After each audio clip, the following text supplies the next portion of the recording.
All right, here we go. So, okay, let's be honest about what happened this week. I have a trip coming up in 2 days. And I was really just kind of planning on putting content on hold for a while, and I started to burn through my stuff. So I was like, okay, I got to get an agent in here. Kind of in vacation mode already. I'm not going to lie to you. So I was like, okay, I need to find 2 agents by the end of the week. I was like, who can I call? I was like, oh, wait. I happen to be related to 2 of them. So that's who we got in here. We got Travis Maddox, who's going to sit in the back seat because he's the middle child for the first little bit. And then we're going to switch seats with Mama's favorite, Al. And we're going to talk a lot about real estate, but we're probably going to get into some personal stuff at some point. So bear with us. We'll try to bring it back.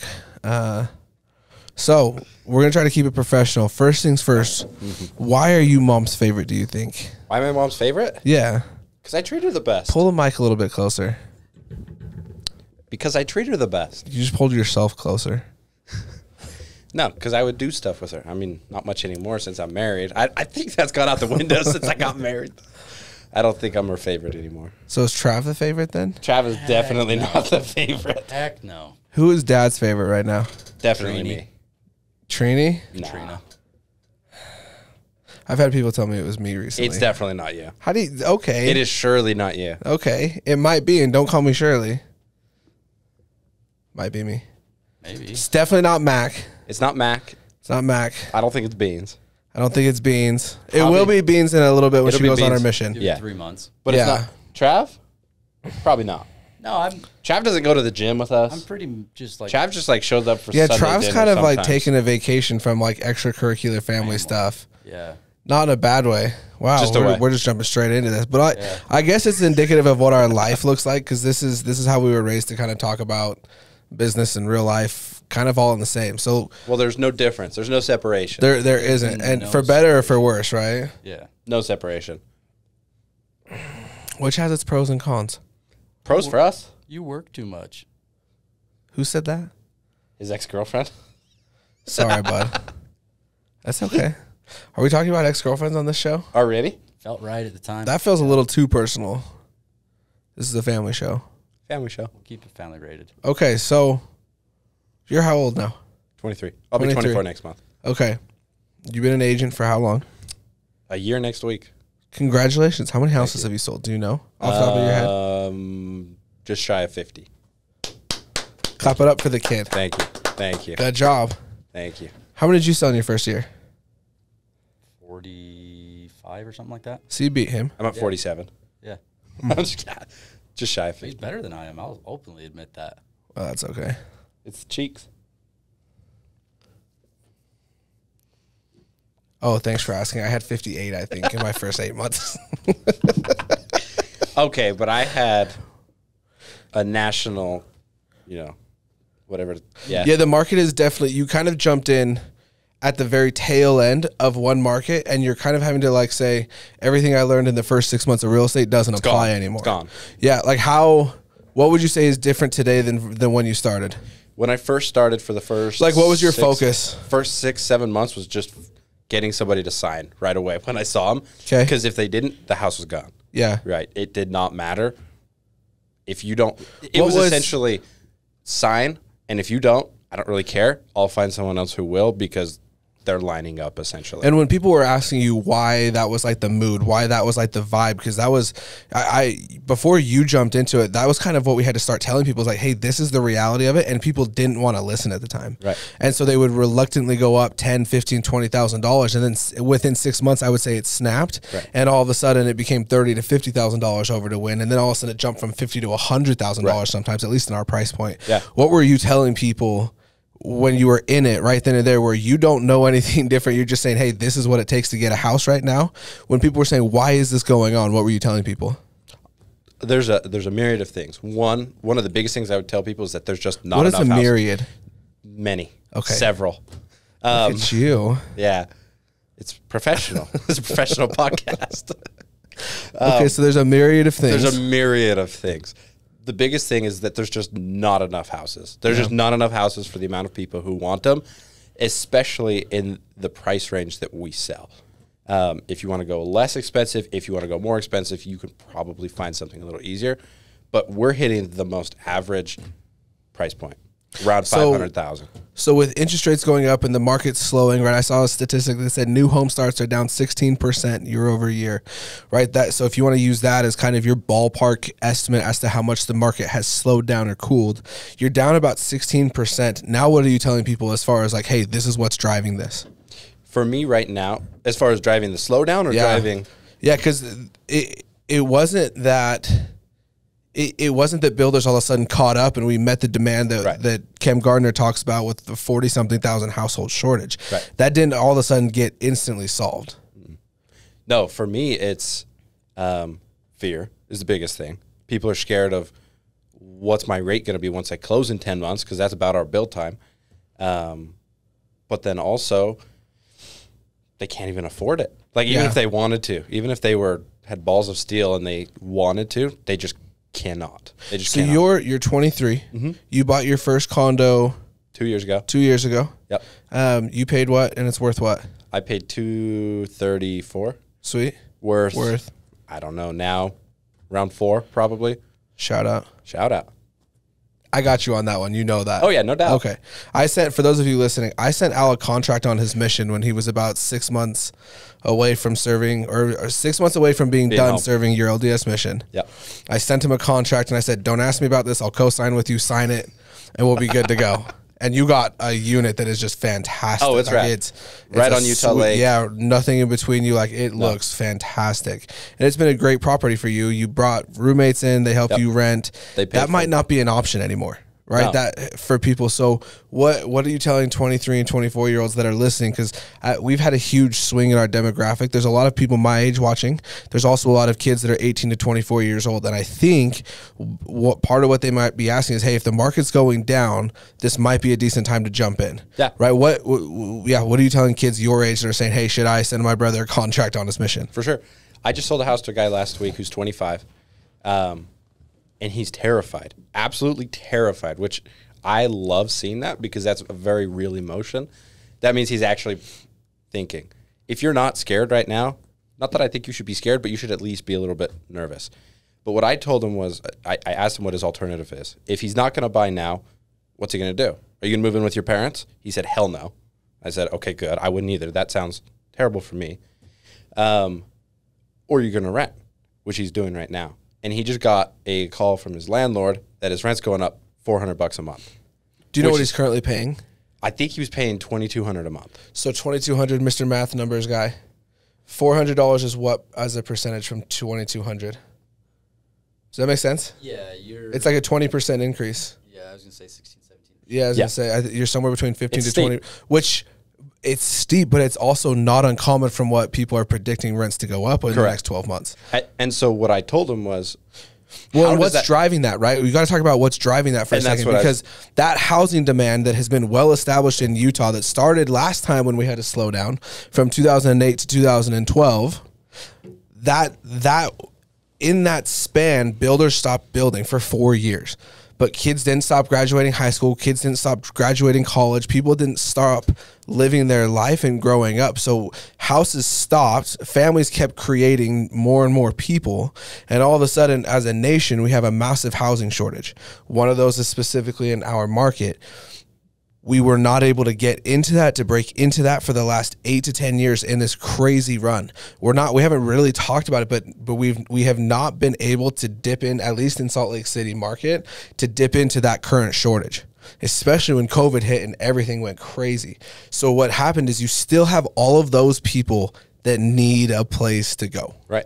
And Utah is amazing. We've done a great job of relocating employers here, relocating different companies here. We've done a terrible job, though, of spreading them out. So all of that 40-something thousand household shortages across the state, but a lot of the numbers are 60 to 70% is all within about a 20 to 30 mile radius of Lehigh. Right. So it's a crazy thing that's happening. That 20%, I think, is going to be very, very common. Right. So back to your question about what do you tell people, I just explained to him that when these rates keep going up, which who knows what they're going to do? Nobody does. That every time that there's a raise, it pushes people out from being able to afford it. Yep. Even if they wanted to. So that creates more renters. More renters equals higher demand. Higher demand, for those of you who went to college, I didn't. Economics 101, even I know this, supply and demand. The more demand, the higher it's going to cost. So rents are going to keep going up.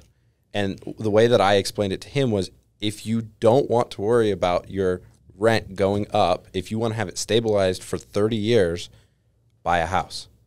Because you know exactly what your rent or your mortgage is going to cost you every month. So your payment is fixed. The only thing that changes is that appraised value. Right, which is what a lot of people have a lot of their net worth tied up in, is what the amount of equity that they have in their home. So as soon as that starts to go, which we've seen a 15% erosion, I would say, across the United States in the last 60 to 90 days, people are freaking out a little bit. Sure. But I remember when COVID hit, the way that I felt, at least, was I got, okay, 2 young kids, third on the way. Crazy time. Luckily, I'm in a house with a payment that I can afford. So when we get quarantined, it's chill, right? We have the space that we need. And when rents were going up or rent deferment was going on, there was just a bunch of weird things that were happening with rent. My payment didn't change. Right. My payment stayed the exact same. It actually dropped when I was able to refi, when interest rates dropped to 2.5% to 3%. And now I'm in a house that is doubled in value with an interest rate in the low 3% range. Like, I can't sell that. Right. And that's why you buy real estate and wait. Yeah. If you're trying to day trade real estate, you're not going to, it's not going to do anything for you. But if you have the idea in mind that I'm going to hold it for 5 years, 2 years, or even longer, you can make some serious money doing it. And it's a pretty safe bet. So are you still buying? I'm still buying. I'm moving. I'm under contract on a place. It'll be done in December or so. Build? Townhome? Yeah, townhome. In Saratoga. How did you decide on the location? It was a brand new community. I'm a big fan of buying early in communities because I don't mind waiting. And I also don't mind construction around me. And typically, at least with Edge, they'll discount stuff at the beginning. So the way I see it is, it's a really easy way to have baked in equity. Okay. By the time I move in. Okay. And so you were going from a condo to a townhome. Mm-hmm. Why were you like, okay, now's the time for me to move? What did you notice in your life where it's like, okay, time to move from the condo to the what are you doing with the condo, first of all? Are you going to sell it and use the down payment? No. So my plan right now, I don't need any help with the down payment. I've got that. I've been saving up. My wife and I have been saving up. And you'll put down as a percentage how much on the next one? Planning on 5%. Okay, so about 25,000. Mm-hmm. Right, your purchase price is 500-ish? Just shy of 5. Okay. And then as far as the condo, my payment on that's $1,160 a month. Right now, rents in the area are about $2,200 a month. Wow. So I'm going to rent that out. That's a big chunk of my payment on my next one. Yeah, so your payment on the next one, do you know what it'll be, ballpark? Right about 29, I think. Okay, so right around 29, let's say 3,000. We're not mortgage people. We don't know exactly what it's going to be. It's just like a ballpark. Mm. That's a third of my. It's a third of my payment. Yeah, so you're going to offset, and you're going to get a $500,000 house now for $2,000 a month. Right. Right. So, and I'll live in that one for another year or two, and do it again, and then figure something else out. Mm-hmm. Find what's next. Okay. In my mind, it's the easiest way and the least expensive way to get a rental property. Do you have a lot of friends doing that right now? I have 4 friends that I grew up with that I've convinced all of them to do that. And how's it working for them? Do they all have good jobs? Like, what? Run through. Don't name names or anything, but just run through what their demographic looks like. Yeah. So one is he just got hired or promoted to be a foreman. Single, married, single. Okay. He's a foreman for a construction company. He does concrete. The other buddy is I don't know. He does something with tech. He's a nerdy guy. I don't know what he does. It doesn't make sense to me. But he programs. He's a programmer. Okay. And then the third one. Single. Yeah. Third one is he's in school, works part-time as a salesman for a tech company, and his wife's a nurse. So are they both going to be signing on it to qualify then? Do you know? Those ones are. Yeah, okay. They are. But the other guys, they're doing it by themselves. What percentage would you say they are going to use as down payment? Ballpark. Probably about 3%. Okay. Did you see the NAR stat that came out this week? I don't know that. I don't think so. They said that the average down payment across the United States this year was 7%. Wow.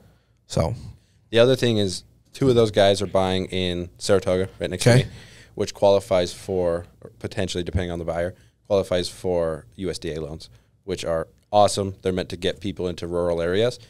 Those can be 0% down. Sweet. So one of those guys is doing that. So that's a huge bonus too. I mean, you could get into a house without putting any money down. Yeah. It's ridiculous. So. Okay, well, Those sweet. rates are even more attractive. The rates there are incredible. Yeah, it's a good point. Especially for 0% down. It's pretty remarkable what they're doing just to try and incentivize growth. Excuse me. That's going to be we've talked about it a little bit. We had Clay Winder in here from the Red Sign team. We talked about if they go to a 40-year mortgage option, like what Mackew's trying to roll out, and payments all of a sudden drop $400 or $500 a month, you'll see real estate go again. Well, and that's the guy that I saw an advertisement again for another bank that's doing a 40-year arm. Oh, really? And it's not like that's killer. It's starting to become a common thing. That's killer.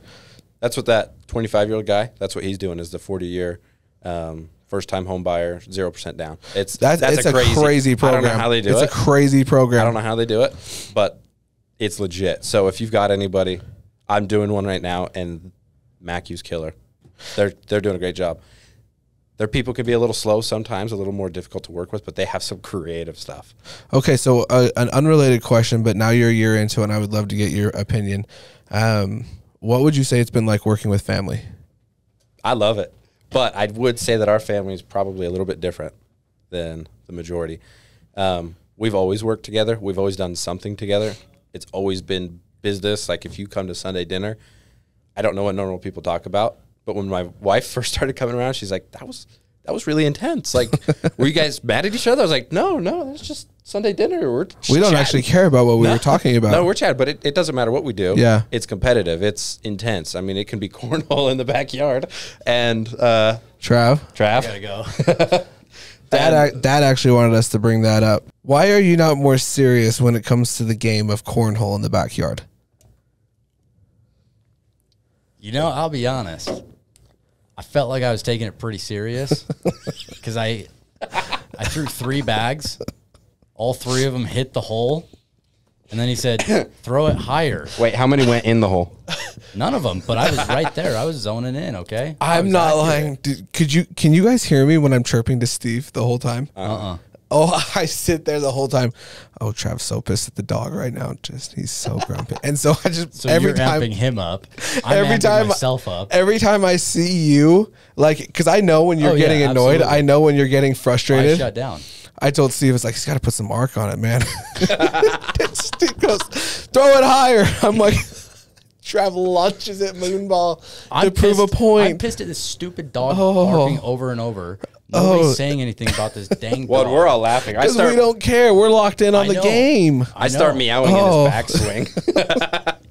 But I was accurate for those first 3 throws, and then he says throw it higher. So okay, but they didn't go in. So were you really that accurate? Who do you think? Smart Alec throws it 30 feet in the air. So when you look back on that, I would do it again. Just one of the many fights that we've all had in the backyard. Yeah. Who won? I would say you won, yeah. Actually, I won? Yeah. Wait, how did I win? No, I just meant us. Yeah, we won the game, we but won cornhole. I'm saying between you and Steve. You and Steve start going at it. Yeah, I don't think either of us won. Yeah, that means he lost. That's not what he thought. That means he lost. He felt like he won. I'm going to bring it up again at dinner.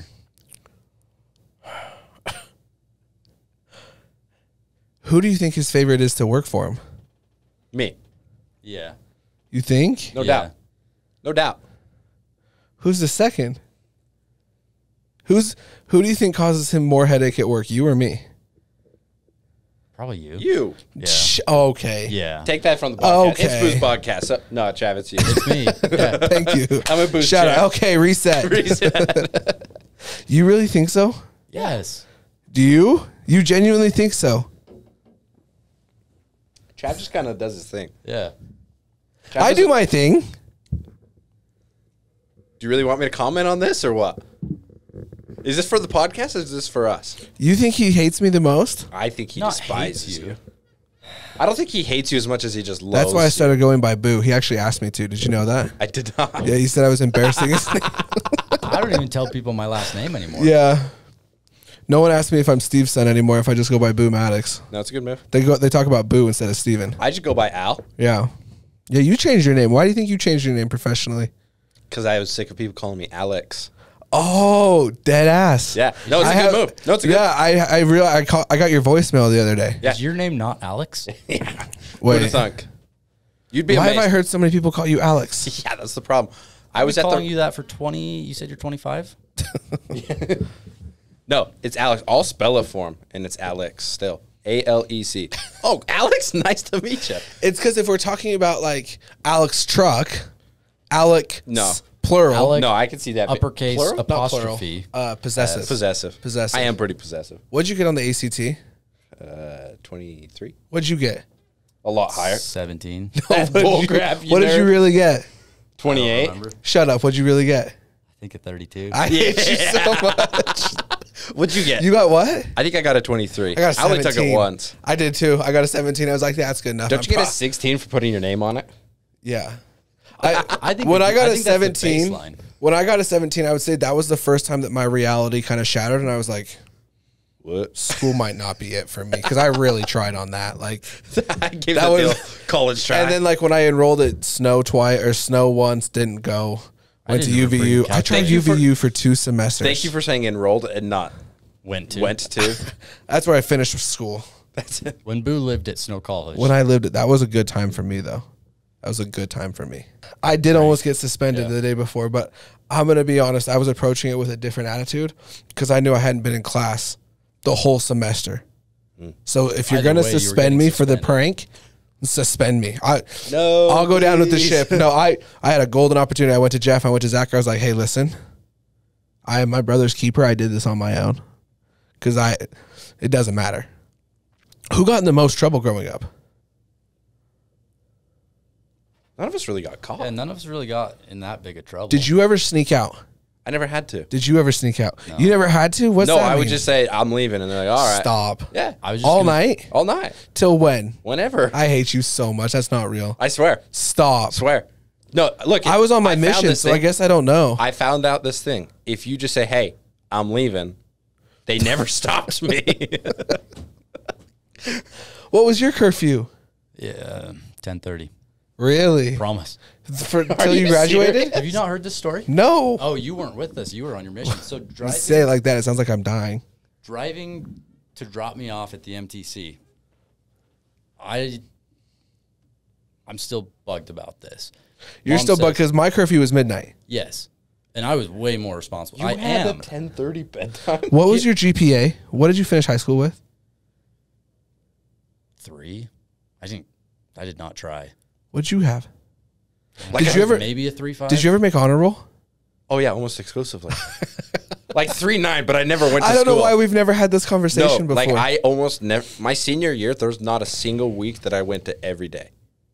Like you went to every day of school? yes, I had. Okay, get this. So I was in the FFA. I was a Future Farmer of America, and I knew the that. teacher who was in charge of it, he baled hay in the summer and had sheep.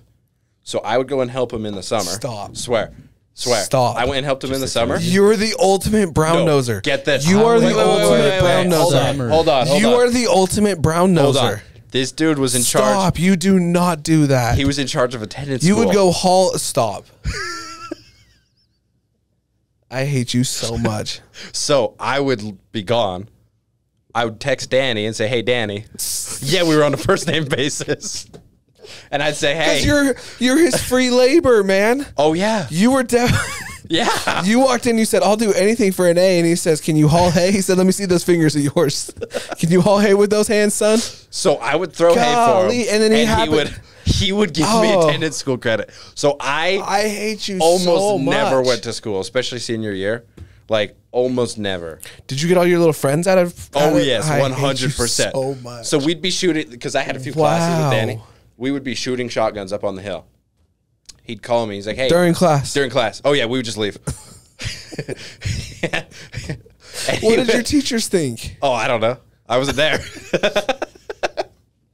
But I would just leave.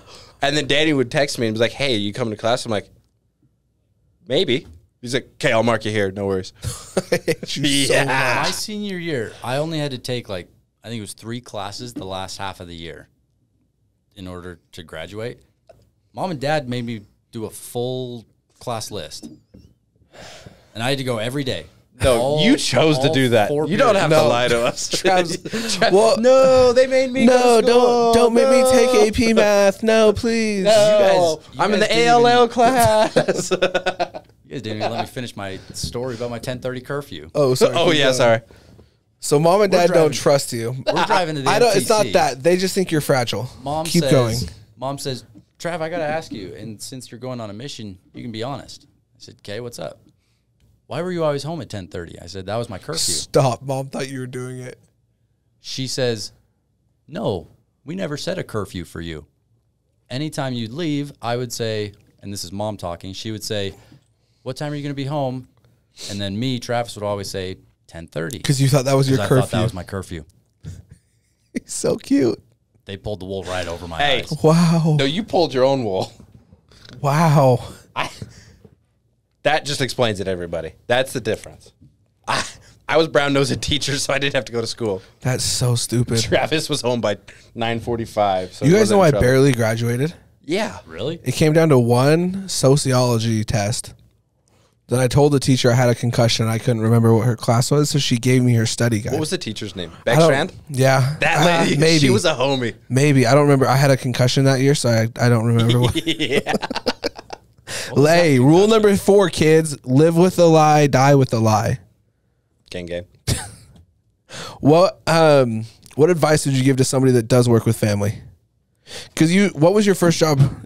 I'll start off as my assistant. Kind of. That's a weird term to.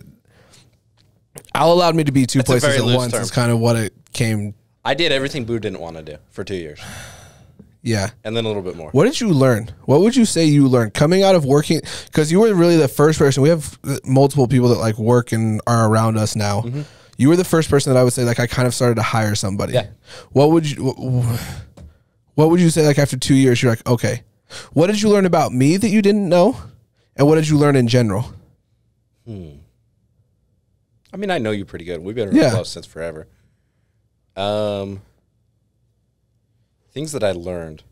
I honestly attribute a lot of my success to that 2 years of doing the crappy stuff of real estate. The addendums, the paperwork, the texting people back, that's dealing with stupid appraisers, like whatever it is. Yeah. That's For me, it was always anything that wasn't like the actual sale was the parts that I was like, this isn't the fun part of the job for me. well, and then everything after the sale. Like once you had the contract signed, I took over. Yeah. For 10 months or whatever the build time was. Biggest thing I learned, I don't know, how to just do crap to get to the good stuff. It's just part of it. It's just, you just got to get the crap. There's the book, what was it called? Eat the Frog. Yeah. You just got to eat the frog. Take care of the biggest thing in the morning. And I think that was what I learned the most, was just eat the frog, suck it up, buttercup, get it done, and then you can get to the fun stuff. But then it's taught me how to deal with realtors. It's taught me how to deal with grumpy buyers, everything. So that was the biggest thing I learned in general, I would say. About you? Yeah, I don't know. We got really close. I mean, because we were in worked that back to back, like in a small that little tiny, office. Yeah. No windows, working in the dark because You came to every meeting with me. Like I was took everywhere. you. No, I was your I took shadow. you to brokerage presentations. You would help me get breakfast. Like, Yeah.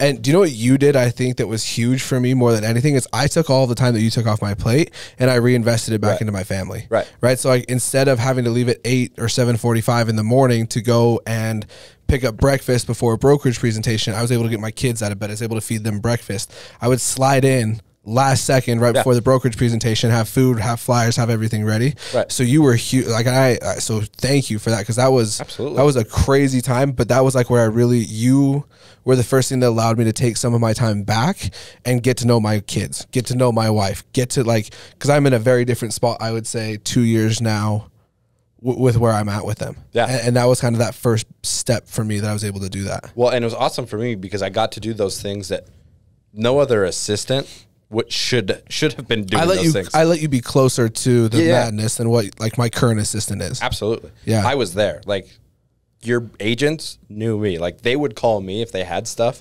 other than buyers. So if Yeah. they had issues or they needed information, If they they'd needed call to get to me quickly, Yeah, if they would call me. So I had firsthand experience of what being a realtor was without the risk of a full-time commission job. Yeah. So that was really, really fun for me and that's when I knew like, oh yeah, like this is it. This is what I need to do. I've wanted to do it since I was 13. Yeah. When did you know you wanted to be an agent? When I was sitting in Parade of Homes taking tickets. Yeah. There's supposed to be an agent there, weren't there. And I was helping these people and I was like, oh yeah, you should buy this house. And like, I remember I sold a house and I called, I think it was Brady Jecks. I called Brady Jecks and told him, like, hey, these people want to buy a house. And he's like, okay. And he sold him a house.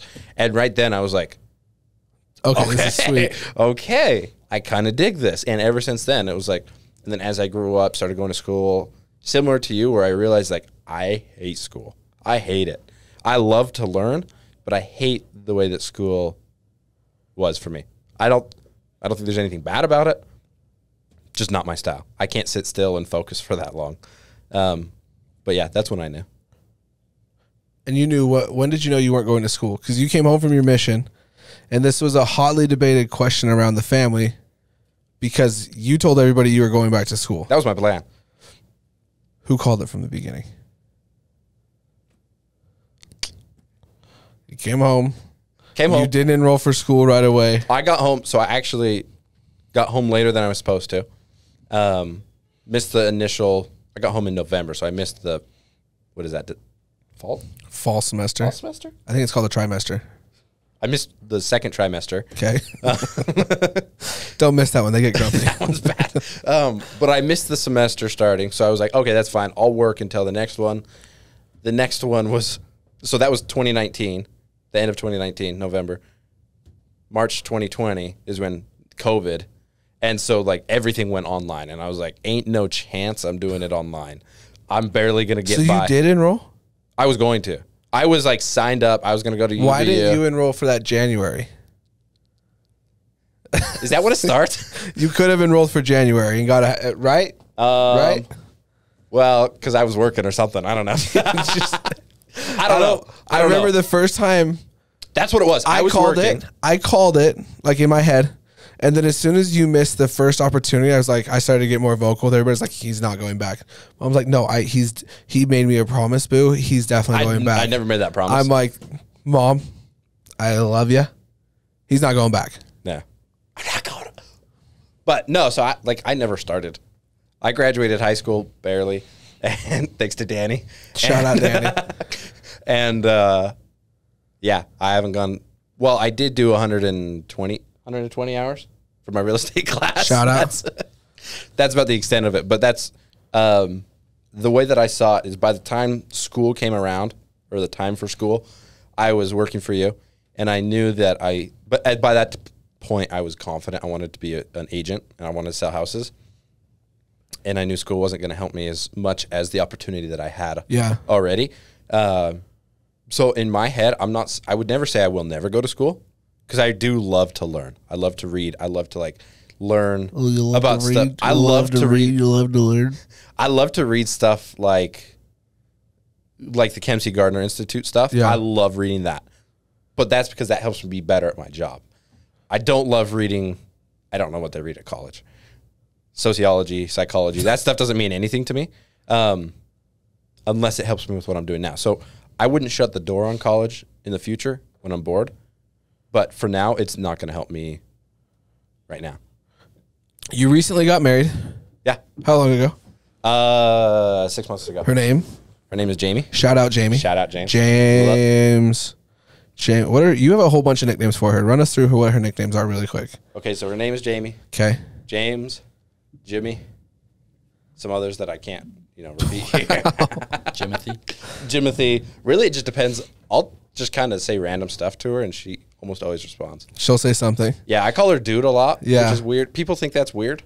It is weird. It's a little weird. You've been married, sorry, I know you just said it. 6 months. 6 months. Got married in March. Yeah, people think it's weird. I don't know why. It's just, like, for me, it just makes sense because she's my homie. Yeah. Like, her and I are best friends. What has been different about being married than you were thinking? You always have expectations going into it. What's been different?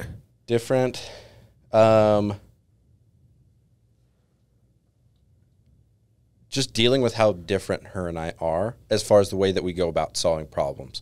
For me, I'm more of a take it head on by the horns, and just figure it out, kind of gut through it. If I mess up, then okay.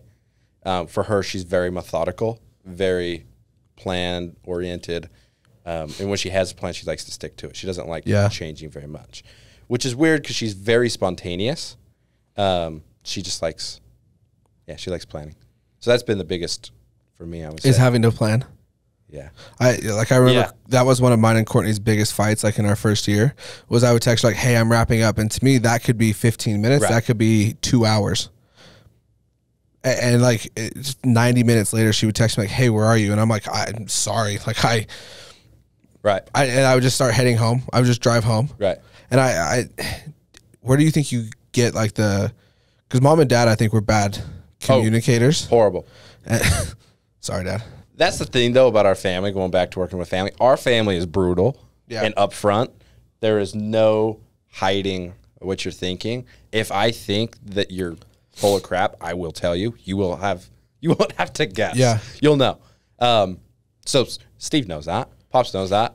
There's no short. It wasn't something that was important. And it's interesting that we both have had the same fight on that. Yeah. But I will say my wife is an angel. Well, so you sell a lot of houses. Yeah. You work a lot. And I know that you've taken the trips and stuff, which is great. I struggled to do that in my first year. What do you think she's had to learn? I think because her family's a little bit different. Very different. For us, it was very common. If you have work, it doesn't matter what you have, you can miss it. You work. And everybody will rally around and support. And like, if you can't be there, but like Dad was great about being to a lot. I always felt baseball like he was games, there for everything the else, most part, even through high school. What would you say she's had to adjust? So her dad's a banker. He's been a banker for like 40 years, 30 years or something. Shout out Grant. Absolute stud. I love legend Grant of a man. Love Grant to pieces. He works 9 to 5 very consistently. They have dinner 5:30 every night. Like that was a thing. He traveled a good amount, so he wasn't necessarily there all the time, but he was there a lot. And I am not. An early night for me is like 6:30 or 7. Yeah. So very early on, before we even got married, because I started this job right before we got married, I just sat her down and explained to her, one, the possibilities of what we can do with the job, what it can allow us to do, but then also like what it's going to take. And especially in the first year, 2, 3 years. And I just was like, babe, I am going to work a ton. Anytime I get a lead, I'm going to run it. If I tell you I'm going to be home at 6:30, it may not happen. It's a loose 6:30. It's a very, very loose 6:30. I will call you when I'm on my way home. I will try to close them before 6:30. But it's not like if I have an appointment, 50-50 shot. If I have an appointment, call me and say, hey, I need to go see this house at 8 o'clock in the night. I'm there. Like I just have to be. And I got really good advice from Kyle Haskell. He was our sales manager at the time, VP of sales. I don't know what his title was. But he just said, get her buy-in. Get her buy-in 100% so that whatever you do, she's there. She's there for it. And that's been some of the best advice that anyone's given me, just because, like, I got the buy-in. She knows what it's going to take. She knows that sometimes I'm going to come home and eat dinner cold, and I'm okay with that, and she's okay with that, which is huge for me because I don't feel like I'm torn between my wife, who I absolutely love and want to hang out with, and the job that I absolutely love and want to do 100%. And do well at it. And kill it. It's important for you to do well at it. It's very important to me. Yeah. Not just because, that's a whole nother episode in and of itself, why it's important for you to do like that. I don't even want to go down that road because that's an entirely another conversation to have. So for me, it's just like I don't have to choose between the two because she knows that she is the most important thing to me. This is how I can help her. This is how I can make it so she can achieve the dreams that she wants in the future. Yeah. So it's not one or the other. It's this one because of her. Well, and it's showing the vision. I think that's one thing that I always felt like I was very, very clear on what my goal was and what my vision was and where I was trying to take my family. Sharing that with my wife was a weirdly difficult thing to do for me. And it took me a couple of years, and I don't know if it's like